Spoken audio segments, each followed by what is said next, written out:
Magandang araw mga kasari, another video na naman and another experience na i-share ko na naman sa inyo ngayong araw na ito. Sa mga katulad ko na umu-order kay Mary Mart. Ilang months na din akong umu-order sa kanila dahil ang habol ko nga dito ay yung kanilang 20 pesos per kilo na bigas. Sa ilang months na pag-order ko sa kanila ay naka-order na siguro ko ng nasa mahigit 10 delivery. Wala naman akong na-experience pa na nagkamali sila ng delivery. Ito nga lang huli na to na nagkaroon ng problema. Nag-check out ako ng halagang 10,000 dahil yun yung kanilang minimum para magkaroon ka ng free shipping.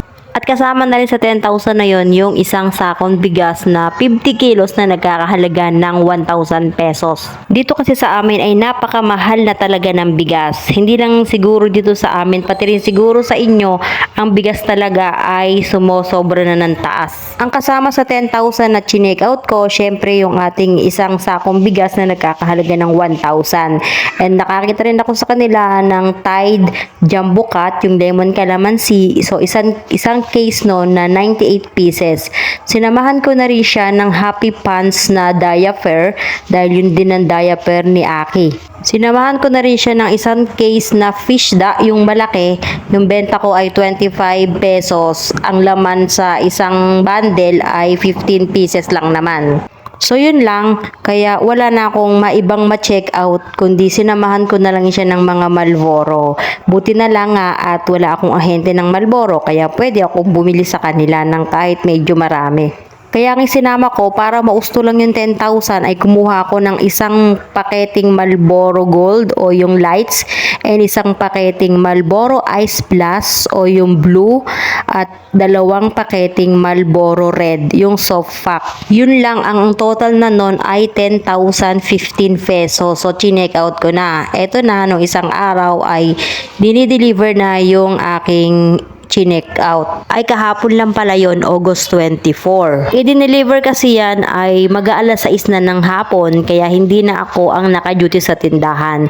So tinawag ako ni Papa at sabi andyan na yung aking delivery. Sabi ko naman sa kanya, sige ikaw na ang rumisib at ako na dito sa tindahan. Kaya siyang rumisib ng item doon sa labas. Pinadala ko na sa kanya yung aking ID dahil nahahanapan ka ng ID at saka yung pambayad na 10,015 pesos. Tapos nang ma-receive na niya at nakapirma na siya na na-receive niya na yung item, dinala niya na sa akin yung mga Marlboro at saka yung isang case na Tide Jumbo. Dahil konti lang yung aking pinadeliver, ang pagkakamali namin ay hindi niya pala chinek yung kanyang na-receive na item.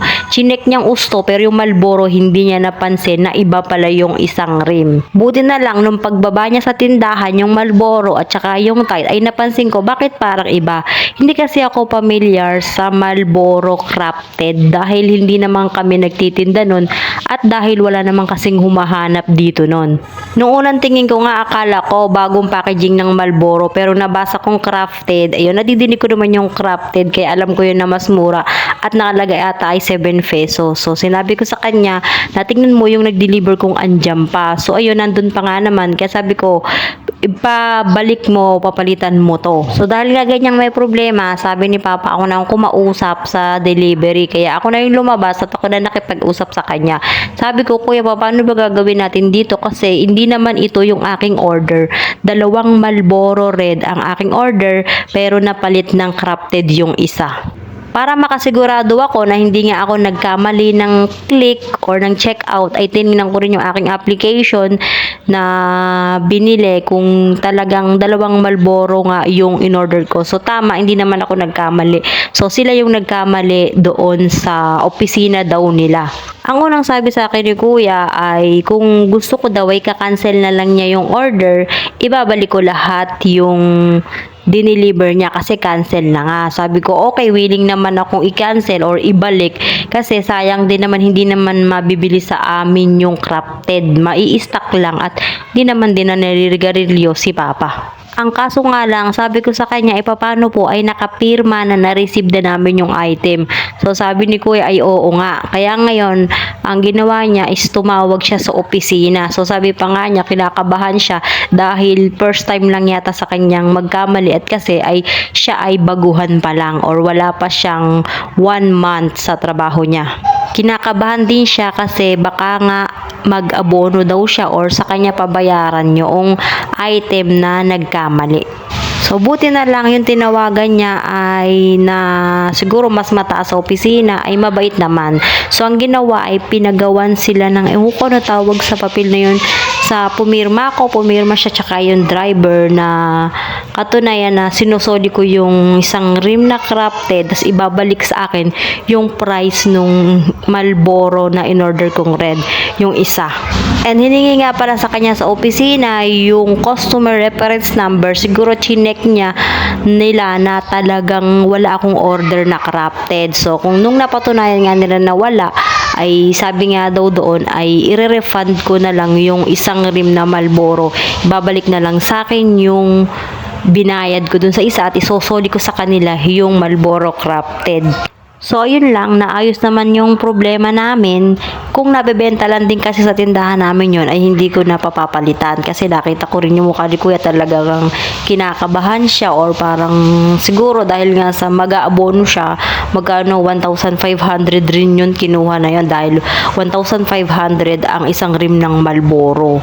Kung kukunin ko naman kasi nga ay 'di ba nga masasayang lang 'yon or mai-stock baka hindi mabili ng matagal pagka na-stock ng matagal lang sigarilyo ay nawawalan ng lasa or tumatabang. Kaya pinagpilitan ko rin na talagang kung ibabalik na lang. Pero ayan, okay naman. So sana hindi siya pag-abunuhin.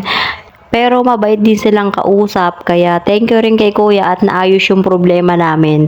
So ngayon hindi kami parehas mag-aabono at na okay na may sosoli niya sana yung item. So, yun lang. Kaya pag nag-order ako dito kay Mary Mart, ay dino-double check kung maigi. Dahil nga mahirap nang magkamali. Per bundle or per box ang bentahan nila. Kaya kung magkamali man ako, makakuha ko ng hindi mabili, ay mai-stock lang sa akin. Kung ako yung nagkamali, ay hindi ko naman yun maisosole na order ko na sa akin na yun. Kaya ko lang to na ibalik kasi talagang hindi naman ako yung nagkamali.